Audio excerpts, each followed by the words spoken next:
High friends, I am Kausar from কেমন লোকার। দেখেন আমার হাতে শাওমি একটা ডিভাইস আছে, এটা হচ্ছে রেডমি টার্বো 3।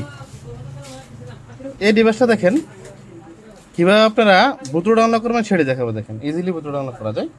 দেখেন ফোনটা প্রথমত মডেল চেক করে দেখাচ্ছি। দেখেন এদের হচ্ছে ডিভাইসের মডেল এবং সিকিউরিটি পেজটা দেখেন। এটা সিকিউরিটি পেজ দেখেন, এটা সিকিউরিটি পেজ। এটা সিকিউরিটি পেজ হচ্ছে এটা। এটার জন্য প্রথমত আপনার ফোনে অ্যাডোবিটা অন করবেন। অ্যাডোবি অন করার জন্য এটাতে ক্লিক করবেন। এটাতে কয়েকবার ক্লিক করবেন। ক্লিক করলে দেখেন এখানে ইউআর নাও ডেভেলপার অপশনটা দেখেন অন হয়েছে। অন হওয়ার পর এখন নিচের দিকে ব্যাক করলাম। দেখেন ব্যাক করে নিচে যাবেন, গিয়ে দেখবেন এখানে এডিশনাল সিটি নামে যে প্রোগ্রামটা আছে এটাতে যাবেন। যাওয়ার পর নিচে গিয়ে দেখেন এখানে ডেভেলপার অপশনস নামে যে প্রোগ্রামটা এটাতে যাবেন। যাওয়ার পর এখান থেকে যে ওএমই আনলক প্রোগ্রামটা আছে এটা অন করবেন। দেখেন এই প্রোগ্রামটা যেভাবে আনএবল করবেন এবং দেখেন বুতুড়ার লক স্ট্যাটাসটা দেখেন আমি দেখে করে দেখাচ্ছি। এটা দেখেন, এটা কিন্তু লক। এবং আপনি এখান থেকে ইউএসবি ডিবাইবিং যে প্রোগ্রামটা আছে এটা অন করবেন। দেখেন এটা আমি অন করতেছি। এই যে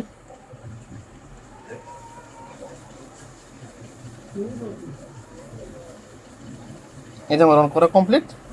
অন করার পর এখন হচ্ছে কম্পিউটারের ইউএসবিটা আপনার ফোনের সাথে কানেক্টেড করবেন। দেখেন আমার এই ইউএসবিটা আমি ফোনের সাথে দেখেন কানেক্টেড করে নিচ্ছি। দেখেন এই যে কানেক্টেড ক্লিক করলাম। ক্লিক করার পর দেখেন এখানে এরকম একটা পারমিশন যদি শো করে অবশ্যই পারমিশনটা ওকে দিয়ে নেবেন।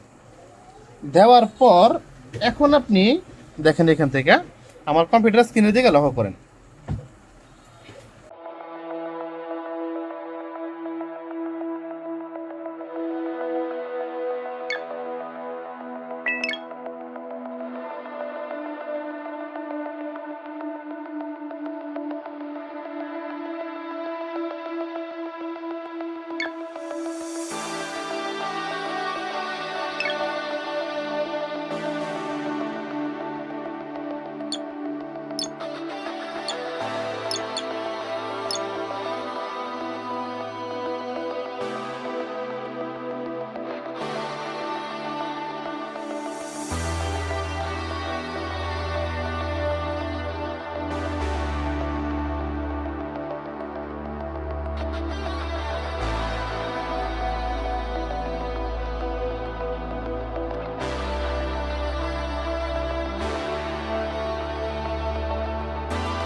এখন ফ্ল্যাশ কমপ্লিট, ফোনের দিকে তাকান।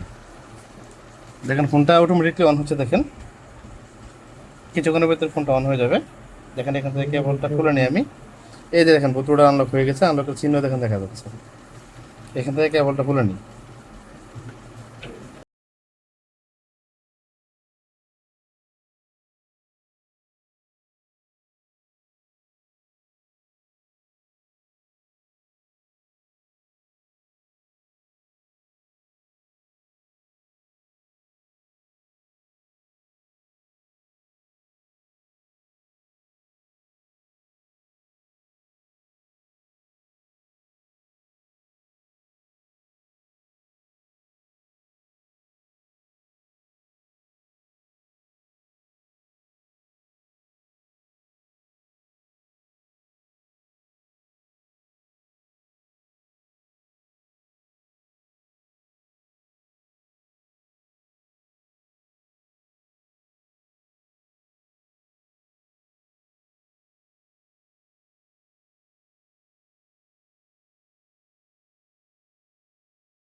দেখেন অল সাইডে ক্লিক করলাম।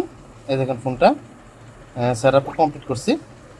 এখন দেখেন চেক করে দেখাচ্ছি। দেখেন ফোনের এই দেখেন মডেলটা কিন্তু চেঞ্জ হয়ে গেছে। এটার যে গ্লোবাল ভার্সনের মডেল হচ্ছে পোকো F6, এবারটা কিন্তু এখন F6 হয়ে গেছে। এবং দেখেন চেক করে দেখাচ্ছে যে বুতুটা আনলকটা শিওরলি হয়েছে কিনা। দেখেন এই যে ডেভেলপারটা আবার অন করলাম। অন করার পর নিচের দিকে দিলাম দেখুন এডিশনাল, তারপর দেখেন ডেভেলপার অপশন। এই দেখেন বুটবাটন আমার কাটা আছে এখানে এই যে আনলক। এভাবে আপনারা ইজিলি যারা আনলক করতে চান তারা আমার সাথে যোগাযোগ করবেন, এটা আনলক করে দিতে পারবো।